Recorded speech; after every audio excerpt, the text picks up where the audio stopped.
don't know the exact number. I'm just going to say 400. I think it's around 400. I think it was around 450 in the report I saw. 450 transformers came from China and got put into our services. Okay.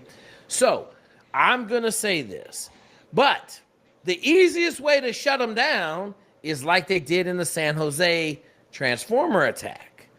They just shot them below the midline with AK-47s, poked holes in them. That's what I want to talk about next is the physical side of things. But so keep going. From the cyber side, absolutely. But here's the deal. They're just as vulnerable as we are. Okay. Well, we're going to mutually assured destruction. Okay? And let's talk that. Okay. And this is a big part of what I think Nick missed. Okay. Is that this isn't a one-way range. Right. So everything he said was sort of like perspective of a one-way range. This is what China could do to us. Yeah. Okay. Let's say China manages to shut down some of the power grid. What do you think United States response is? Do you think we just go, oops, no, we immediately shut down all your power as well. And then we'll get a little bit into which populace can handle that before they overthrow their government faster, right? In here in a little bit, because I think that's an interesting topic of conversation. But I got this one too. We're gonna talk about this. We'll get in. But first, let's talk physical infrastructure, because I think that is more of a threat of being, because like you said, it doesn't take much to shoot some fucking AK bullets into a transformer. So for me, that's where I think we'd be more susceptible, because like it or not, there are a lot of Chinese nationals currently in our country that could very easily be turned on as sleeper agents to physically attack, whether it be the actual production facilities, more likely the transformers and the distributed networks. I think that's like a more easy target, right? Like targeting a dam is not easy. Like you said. Targeting a dam is very easy, Nate. There's no security. Yeah, but I mean, you'd have to.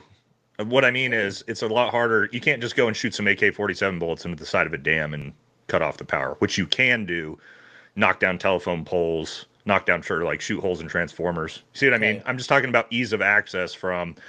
Because here's what I think people miss is, if let's say this is a hypothetical, United States and America are at war, we are not just allowing Chinese nationals free roam to walk right up to our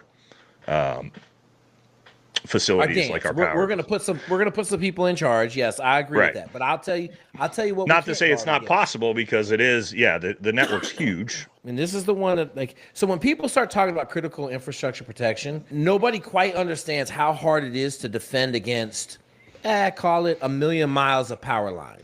Okay, just high voltage. The big ass towers. So if I connect any one of those two lines together with, let's say, a chain, I blow up both transformer stations, the one it's going to and the one it's coming from. Okay?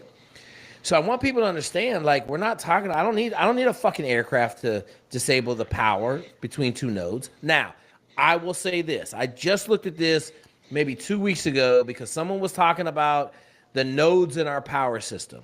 Right now, it's 2025.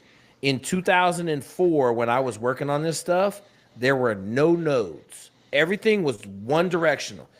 Now, east of Mississippi, they have quadrupled the number of nodes in the system so that they can get around